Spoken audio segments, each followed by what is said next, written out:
There's a lot of challenges working inside the ebola epidemic, especially if we're working within the epicentre and in a management centre. From a practical point of view, the most obvious thing is the personal protective equipment that you have to wear. It's very laboursome, especially when you're in a hot and humid climate.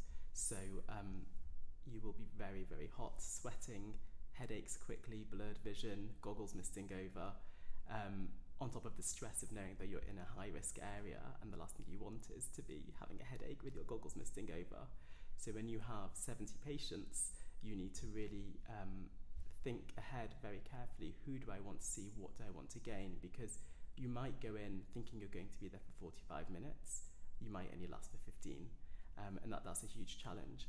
And it's also takes a lot of personal understanding of recognizing when your time is up, when you need to get out. The other major challenge is, away from the physical side, is the psychological and emotional burden. I was seeing terrible things every day. I was watching children die every day, and putting them into body bags, knowing that there was very little that I could do other than palliate them. As medics, we have our defence mechanisms, but it does begin to take a burden. You do start to recognise in yourself and with your colleagues that you talk in a different way. You almost start to talk about patients as numbers, and that becomes, it has an effect on you as a person.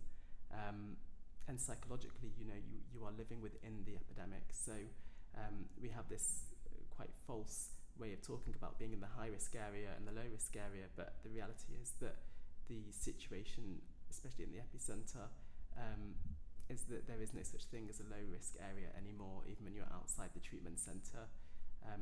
The people that you meet on the street, the people that are cooking your food, you don't know what's happening in their local village, you don't know what's happening in their hometown, and so that's a constant thought in your mind. Not to say that it's a reason not to be there. So the biggest challenges at the moment, I think that there's several major challenges. I would say that the first one is the challenge of strong, clear leadership and coordination. On a personal level, but also on a wider level, there is not any room for mistakes with this epidemic. As we've seen, people get infected and health structures fall apart, so the consequences can be dire.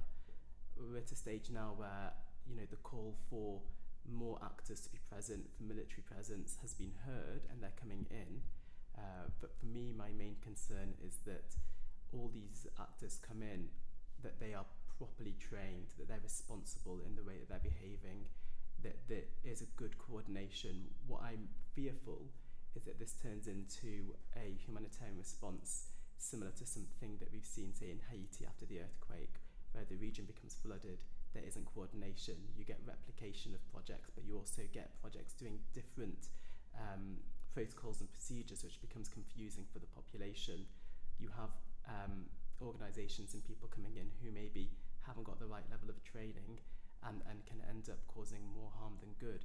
It's not to say that I don't think we should have people coming in. We desperately need people coming in and feet on the ground, but what we need is for it to be done in a constructive, well-organised, well-planned manner. So I think from the UK perspective, people here, they certainly shouldn't be panicking. They certainly shouldn't be unduly worried. I think that there has been a lot of media attention on how we defend ourselves and paranoia around the coming plague, and that's simply not the situation. When you talk about numbers of people that have been infected in the West, it's very small, and it's very unlikely that there's going to be any sort of widespread disease here. However, I do think that there has been a lot of sensationalist material put out there, and maybe the time is coming that the government tries to start putting forward a constructive public health message that prepares the population with the correct information, because knowledge is power, essentially, and if you have the right knowledge, then you can feel secure in yourself.